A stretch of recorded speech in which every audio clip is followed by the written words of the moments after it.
E uma das solas da Reforma Protestante, nós temos falado muito aqui, é Solus Christus, ou Solus Christo, né? Que é um dos princípios norteadores aí da Reforma, que é Cristo, né? A centralidade de Cristo, né? Isso foi muito forte na Reforma, foi, Neto? Esse foi o ponto de ignição da Reforma Luterana, né? A verdade é que outros, que a gente até já falou sobre isso algumas vezes, que são chamados de pré-reformadores, eu não os considero pré-reformadores, eles são reformadores. O fato é que Lutero, por uma conjunção, e a gente sabe que a providência divina sobre isso, ele não foi morto e então foi sufocado o movimento que ele criou, que nem foi, ele juntou um grupo de pessoas, ele simplesmente expôs as suas opiniões. A centralidade de Cristo é a forma mais impactante daquilo que Lutero fez, quando ele fala sobre a justificação pela fé. Ele está contrapondo a visão de Tomás de Aquino, sob a qual ele sofreu e se submeteu por anos e viveu uma vida terrível de conflito, porque Tomás de Aquino dizia que o Espírito Santo, no ato da conversão, coloca dentro do seu coração ferramentas para que você possa produzir boas obras que sejam suficientes para te justificar diante de Deus. E Martinho Lutero, então, o seu grande ponto de rompimento com essa visão equivocada, antibíblica, é quando ele afirma, repetindo então o texto de Romanos e dizendo que o justo vive pela fé, ou seja, a perfeita justiça é a justiça de Cristo, é por isso que solo Cristo. As boas obras são as obras de Cristo, a salvação vem de Cristo Jesus. A perfeita justiça diante do Pai para pagar todo o preço do nosso pecado é a justiça de Cristo Jesus. Nesse caso, Luciano, então, junta também com a sua graça, né? Porque naquela época, há 500 anos, a Igreja Romana entendia que a salvação não era de graça, ou não era por uma dádiva divina, era conquista humana. Foi o que o pastor Neto colocou aqui. Né, a igreja, naquele tempo, ela entendia que a salvação era meritória e não graciosa. Era através dos méritos, né? Era através daquilo que o pecador realizava. E isso aí, então, era depositado na vida dele e ele, então, alcançava a salvação por aquilo que a própria igreja dizia que ele precisava fazer. Mas tem uma coisa interessante que o pastor Neto aqui disse com respeito a Jesus Cristo, é que nos escritos de Lutero, Cristo era a chave hermenêutica de Lutero. O que significa isso? Lutero via que todo texto das Escrituras, tanto do Velho quanto do Novo, apontava para Cristo.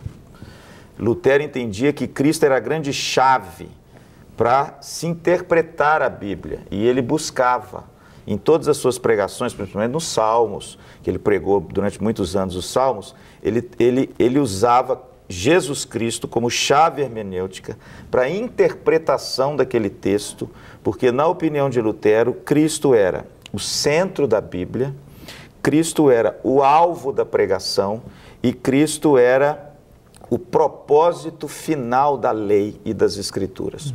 Tudo convergindo para Jesus.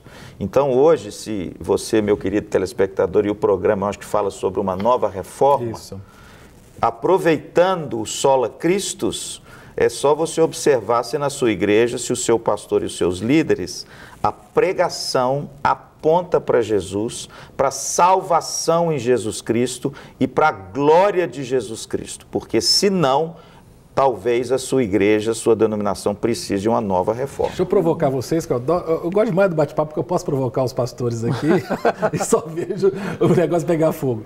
Mas aproveitando que vocês mencionaram, que o pastor Luciano colocou, você falou, né, se aponta para Cristo. Nós estamos vivendo uma época, foi mais forte isso há uns 10 anos, mas ainda está muito forte, da centralidade do Espírito Santo.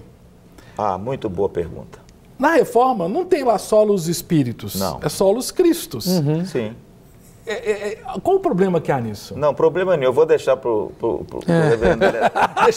Não vou deixar ele falar um pouquinho, porque eu tenho certeza que a visão dele é a nossa visão sobre essa centralidade equivocada Do Espírito Santo. O problema é o seguinte, que na minha visão, o Luciano disse assim, a visão do Neto é a mesma que a minha, né? Eu creio nisso também, mas eu só espero que o que eu fale aqui também, ele depois dê o aval dele. Mas o grande problema foi que eu entendo a desconexão da obra do Espírito Santo e da pessoa do Espírito Santo, da obra de Cristo e da pessoa de Cristo. O Espírito Santo é o enviado da parte do Pai e do Filho para governar e conduzir a igreja que é de Cristo.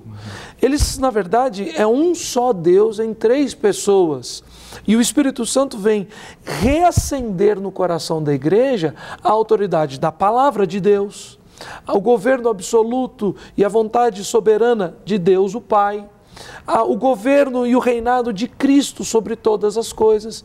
Agora, quando a igreja tira isso e começa a querer encontrar no Espírito Santo aquilo que não está nas Escrituras, ou retirar alguns textos das Escrituras só para tentar enfatizar pequenas partes desconexas de seu contexto, para exaltar o Espírito Santo como uma nova onda de ação de Deus, sem a exaltação de Cristo e sem o governo soberano de Deus pelas Escrituras, aí o Espírito Santo deixou de ser o Espírito Santo. Continua sendo Deus, mas a função do Espírito não é... Não, ele não continua sendo Deus. A ênfase exacerbada dada no Espírito Santo, nesses grandes movimentos carismáticos, não é o Espírito da palavra.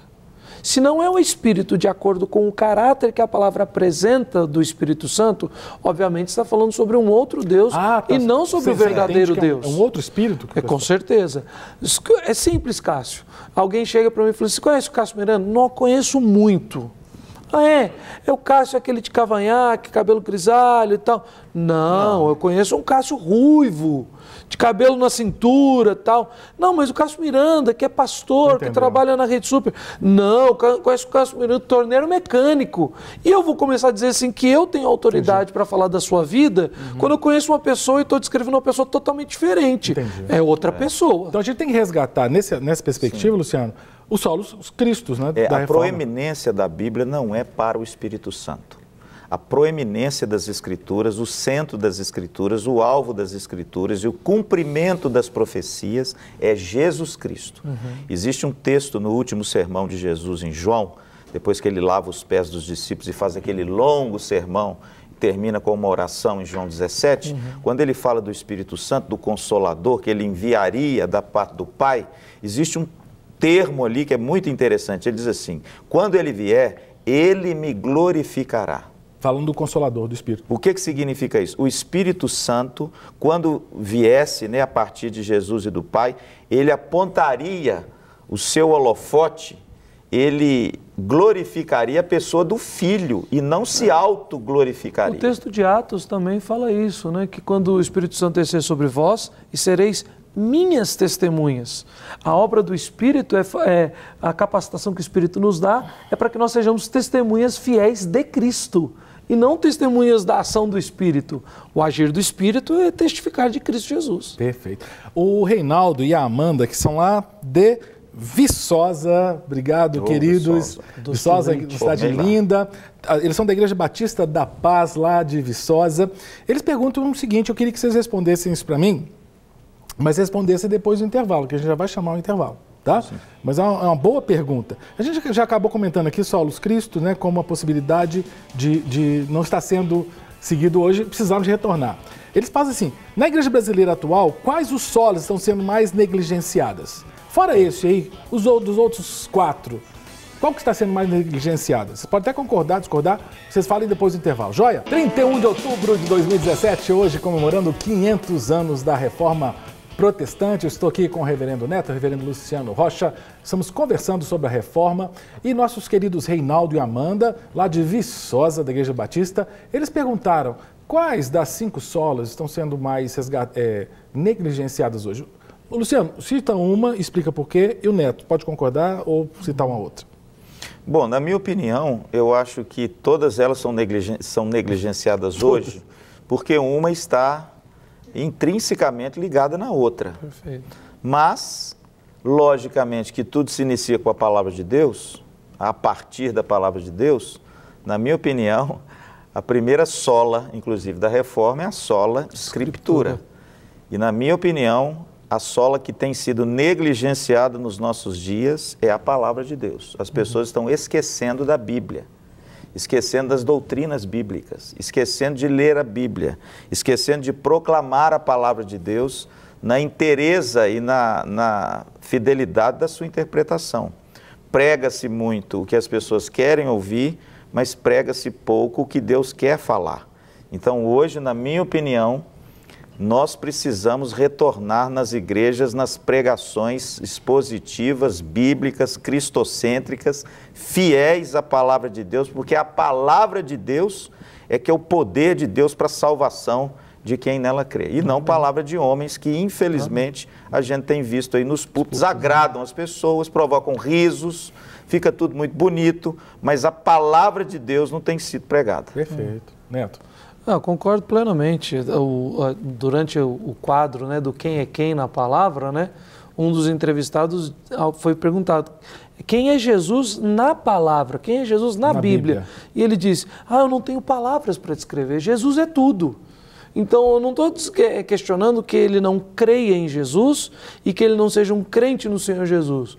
Mas hoje nós somos uma igreja analfabeta das Escrituras. A gente vive de jargão de púlpito. Então, esse negócio de Jesus é tudo, né?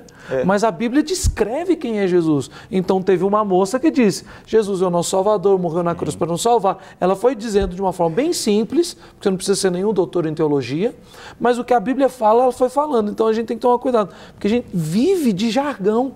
Você vai ver no YouTube, por exemplo, é muito mais fácil você pegar uma boa pregação e pegar um pedacinho dela e editar, fazer 3 minutos, aí viraliza. Mas se você pegar aquela mesma pregação boa e bíblica, não estou falando pregação vazia, e fizer por 40 minutos, o número de pessoas que vai assistir aquilo é muito pequeno. É muito pequeno.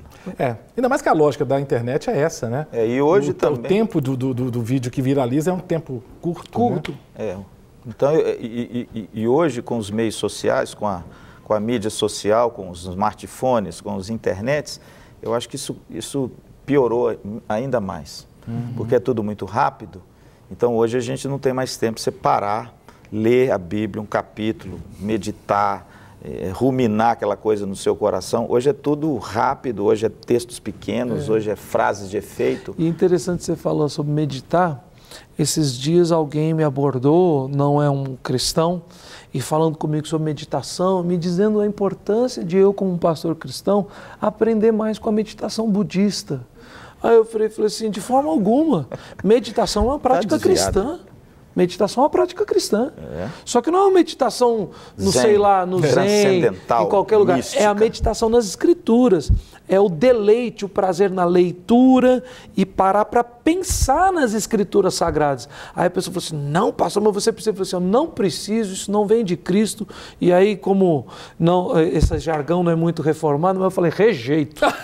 Olha o presbiteriano. Eu rejeito. Olha que legal. Fala em presbiteriana, a Luísa, que é da presbiteriana Betel, a sua igreja, né, pastor? Sim. A Luísa... Um abraço, Luísa. Joia. Ela fala assim: precisamos urgentemente de uma reforma, pois muitos cristãos estão... de uma nova reforma, pois muitos estão tomando a forma do mundo, sejam com relações ilícitas, traições, palavrões, pornografia, e até mesmo esposas de líderes hoje em dia estão publicando fotos sensuais. Meu Deus. Estão publicando em redes sociais. Ainda coloca versículo bíblico, como se isso minimizasse pecado. A esposa do líder posta foto sensual na rede social e ainda bota versículo embaixo. E aí santifica. Ela fala: precisa de reforma já. Tem uma imagem bonita da reforma, querida Luísa, que eu acho que ilustra muito bem isso. Lutero falava que a igreja, né, Neto, é a grande nau, o grande navio que deve singrar sobre as águas tempestuosas do mundo. E a todo custo, ele deve evitar que essa água tempestuosa, suja, essa água contaminada, entre dentro do navio e, de repente, o afunde. Perfeito. Essa imagem foi uma imagem da reforma, foi uma imagem de Lutero. E, infelizmente, hoje, não são poucos membros de igrejas, líderes de igrejas, pastores, presbíteros, diáconos, que têm se deixado contaminar com essa água. Não têm conseguido vencer as águas tempestuosas e elas têm entrado dentro da sua nau. Mas tem aquele argumento, né, Luciano? Assim, fiz-me de tudo para com todos, não tem? Porque quando você pega um texto, esse argumento... texto fora do seu contexto é mero pretexto, né? Então, por isso que a pessoa posta uma foto sensual e põe um versículo lá. Sei lá o que nesse mundo subjetivo e pluralista de hoje a pessoa está achando que aquele versículo diz. Você veja, isso é uma das questões da reforma que precisam ser redescobertas numa nova reforma. Muitas pessoas se esquecem que, como o Luciano falou muito bem, Lutero, ele trabalhou para que Cristo fosse a chave hermenêutica das Escrituras. Na Reforma, a luta foi pelo livre acesso às Escrituras, nunca pela livre interpretação. Sim, sim. Então, isso é muito importante também, porque se você for falar, e para muitas pessoas, como eu disse, nesse mundo plural e subjetivo que vivemos, que a Bíblia precisa ser o centro, o Luciano sabe disso, você sabe disso. As pessoas vão dizer, não, mas a Bíblia tem sido o centro. Mas a forma como se interpreta a Bíblia também deve ser redescoberta. Cristo, o centro da chave hermenêutica, Cristo, a chave de interpretação das Escrituras, né? Como todo o Antigo e Novo Testamento, que tem o seu ápice em Cristo Jesus. Perfeito. O problema é que as pessoas leem a Bíblia e aí tem gente que se acha um super crente porque, não, pastor, essa semana foi difícil, mas li 2 capítulos do Evangelho de João. Eu falei, só? Você está de brincadeira comigo, né? Porque senão ainda existem aqueles que na hora da tribulação fecha o olho e fala assim, Deus fala comigo, e abre a Bíblia, e onde que o dedo ou o olho cai, ele entende que aquilo é uma palavra de Deus para ele. Igual tenso, a famosa né? caixinha de promessa, né? Aí é tenso. Você falou da imagem, né, de Lutero ilustrando, né, na sua época. Nós temos algumas imagens, eu queria mostrar a primeira imagem aqui, que é uma imagem sobre a reforma. Vou pedir o nosso editor de imagem para colocar. Essa primeira imagem aí está falando, né, quando tudo parecia perdido, um homem à luz de velas, disse o justo viverá pela fé. Né? O Martinho Lutero, né? como esse homem. Será que nós estamos precisando de Martinho Luteros hoje? E aí eu peço a segunda imagem, por favor, Leandro, que é uma imagem, uma charge. Né? A outra imagem, como se Lutero estivesse na capela de Wittenberg dos dias de hoje, e está escrito lá, Igreja Evangélica, não é mais a capela de Wittenberg, e está assim, revelação, libertação, cura, sinais e prodígios, prosperidade, quebra de maldições, batalha espiritual, e ele pregando as 95 teses embaixo. Isso é uma crítica, uma charge criticando a igreja de hoje. Porque a igreja de hoje não prega mais, pelo menos a igreja que a gente conhece, não tem mais essa expressão, venda de indulgências. Sim.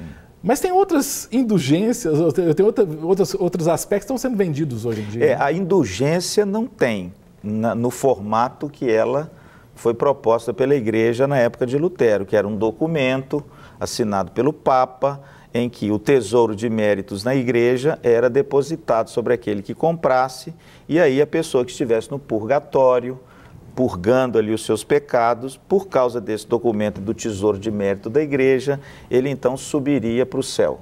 Inclusive tem aquele jargãozinho, né? Quando uma moeda cai no gasofilácio, uma alma sobe do purgatório. Esse tipo de indulgência não existe, só que o que está por trás da indulgência, que é você se apropriar do dinheiro para a fé, mantendo preso e cativo uma pessoa, esse tipo de coisa, é óbvio que esse espírito está nos nossos dias. E outras heresias que dominam a igreja evangélica, que não tem relação com indulgência, mas são heresias. Por exemplo, a ideia de que uma pessoa eleita por Cristo Jesus pode perder a salvação. Ou a ideia de você que tem que escolher Jesus e tem que aceitá-lo, porque senão a oferta maravilhosa que ele te faz vai ser incompleta e ineficaz. A obra dele por você na cruz, ela não é eficaz, a não ser que você aceite. A forma que existem muitos evangélicos, por mais que usando outra linguagem, pregando salvação por obras, né? Um ativismo, um engajamento na igreja local, a submissão à interpretação de pastores, líderes e ditos bispos e apóstolos por aí, de que a visão deles da Bíblia é a visão correta. Que era comum na igreja romana do século XVI. Né? Tudo isso, até mesmo, por exemplo, quando você foge das Escrituras para revelações extra-bíblicas, todas essas coisas têm seus paralelos diretos na Reforma Protestante. Porque se eu não posso aceitar o que os romanistas aceitavam, que a visão da tradição da igreja era que regia a interpretação das Escrituras, eu também não posso hoje dizer que a minha experiência particular, o meu sentimento e uma revelação externa das Escrituras também governa as Escrituras. Se é só a Escritura, a Bíblia rege tudo, a Bíblia filtra tudo. Então a igreja evangélica e a igreja evangélica brasileira, apesar que hoje com essa globalização para todo lado está igual, a igreja evangélica, eu creio mesmo, ela nunca passou por um processo de reforma. Até porque o processo de reforma, eu entendo que é um processo de avivamento da igreja.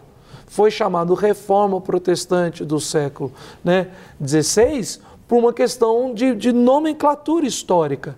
Mas, como eu disse, pré-reformadores, Wycliffe, John Hus e outros homens que influenciaram Lutero, influenciaram Calvino, foram fiéis às Escrituras, amaram a Cristo acima de todas as coisas e promoveram no seu contexto e no seu tempo grande avivamento.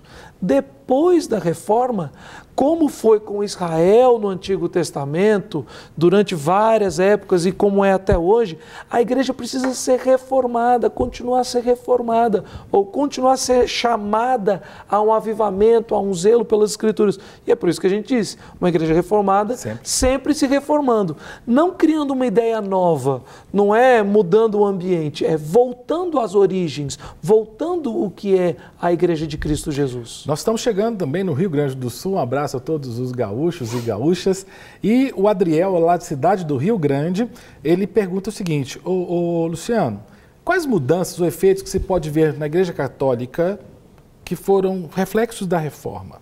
Ah, boa pergunta, boa pergunta. Depois da Reforma, do movimento de Lutero e outros reformadores, porque aí apareceu John Knox, apareceram João Calvino. Apareceram outros. Falou do Calvino, podia, né? Em outros países. Ele primeiro falou do nosso, nosso tataravô aqui, que é o Knox. É isso. E aí, logo em seguida, depois, em 1945, a Igreja Católica viu que ela estava perdendo terreno em todas as áreas para o protestantismo. Porque aí o protestantismo começou a proliferar não só na Alemanha, mas em outros países. Na Holanda, na Inglaterra, na França, na Suíça, na Escócia. Nas colônias também começou a ter risco, Pronto, né? A Bíblia começou a ser traduzida na língua do povo e a Igreja Católica, então, logicamente, ela convocou o famoso Concílio de Trento, que começou em 1545 e terminou em 1563. Veja que foi um período longo. Nesse Concílio de Trento, eles tinham por finalidade e propósito frear o avanço, né? Frear o avanço dos protestantes. Mas aí o que eles fizeram? Para frear o avanço dos protestantes, eles tomaram uma posição assim de reiterar tudo aquilo que o protestantismo havia combatido. Então ali no Concílio de Trento, a Igreja Católica firmou e confirmou as suas doutrinas do jeito que eram lá no Concílio antes da Reforma. E para piorar, o que eles fizeram? Eles introduziram os chamados hoje livros apócrifos, que não existia até a época de Trento na Bíblia. Por que eles colocaram aqueles livros lá? Exatamente para ter algum respaldo bíblico, entre aspas, para as doutrinas nas quais Lutero combateu com a Reforma Protestante. Porque se a autoridade saiu da tradição do clero católico para as Escrituras, agora, como uma contramedida, eles precisam inserir nas Escrituras algo que a própria igreja não aceitava. Eles fizeram à força algo que não era parte da tradição deles.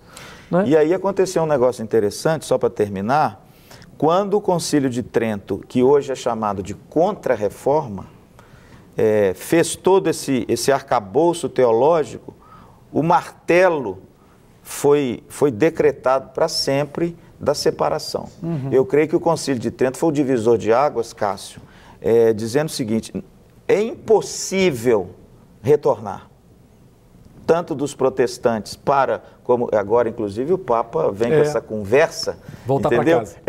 Então, o próprio Concílio de Trento tornou essa coisa impossível na medida que ele mesmo não reviu algumas coisas que a igreja precisava rever, mas tomou uma posição de intransigência. Né? Ao contrário, endureceu ainda mais. Eu lembrei de Roboão, sério, eu nunca tinha feito essa associação, não. Mas sabe Roboão, quando Salomão morre, e Roboão tem que tomar uma medida e procura o conselho com os mais velhos, eles falam, não, ameniza e tudo.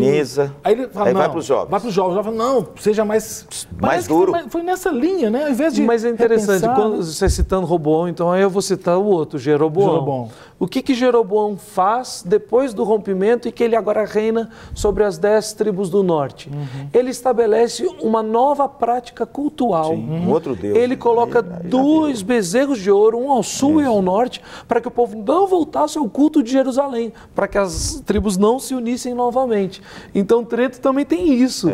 Tem a ideia de Roboão de vou apertar, mas tem a ideia de Jeroboão também dessa ideia, vou promover uma nova mentalidade. O que é interessante. As pessoas estão falando, porque Lutero foi o grande cismático. Lutero não foi cismático. Lutero foi expulso da igreja. Lutero amava a igreja de Cristo. Era o homem da igreja. A igreja católica, que a palavra católica é universal. Lutero cria na universalidade da igreja. E nós também cremos. Papai sempre faz essa afirmação categórica, eu gosto e aprendi em casa e uso. Nós somos os verdadeiros católicos.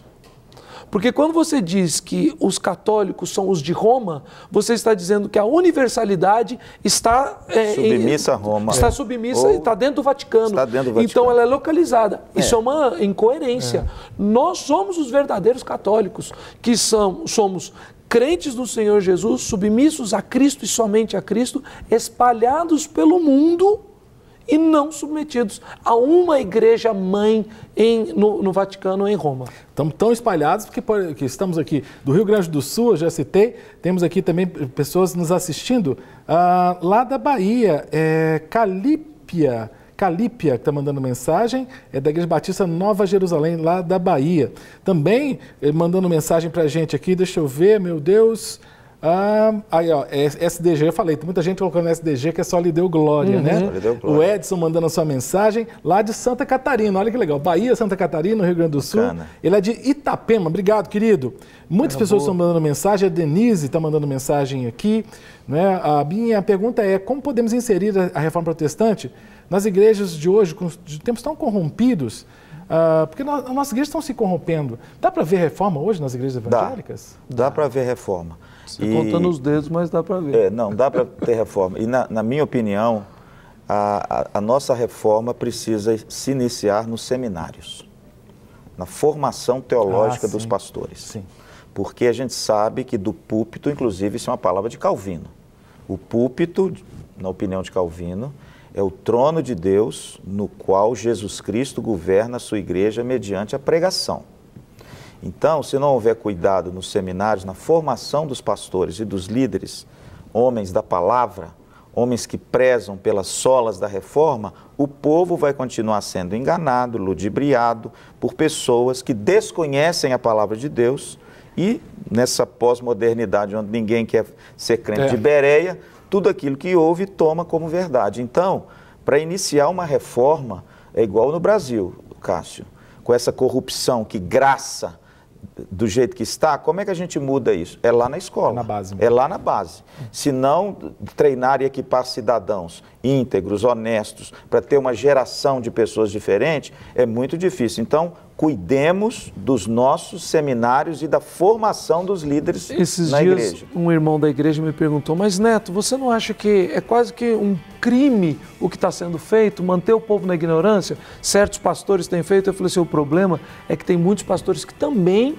ignoram a verdade das Escrituras. Às vezes é um cego guiando outro cego. Quero agradecer demais, Luciano Neto, foi muito gostoso, o papo voou, mas sabia, o tempo é curto para um assunto tão rico. Agradeço também a você, parabéns pela Reforma Protestante, parabéns você, seja herdeiro das 5 solas, seja herdeiro desses princípios que norteiam a Igreja Protestante, que eu espero que nós coloquemos em prática no nosso dia a dia. Que Deus te abençoe e te guarde. Para receber todas as novidades do canal, inscreva-se e se curtir o vídeo, clique em gostei. Aproveite para acompanhar a Rede Super nas redes sociais.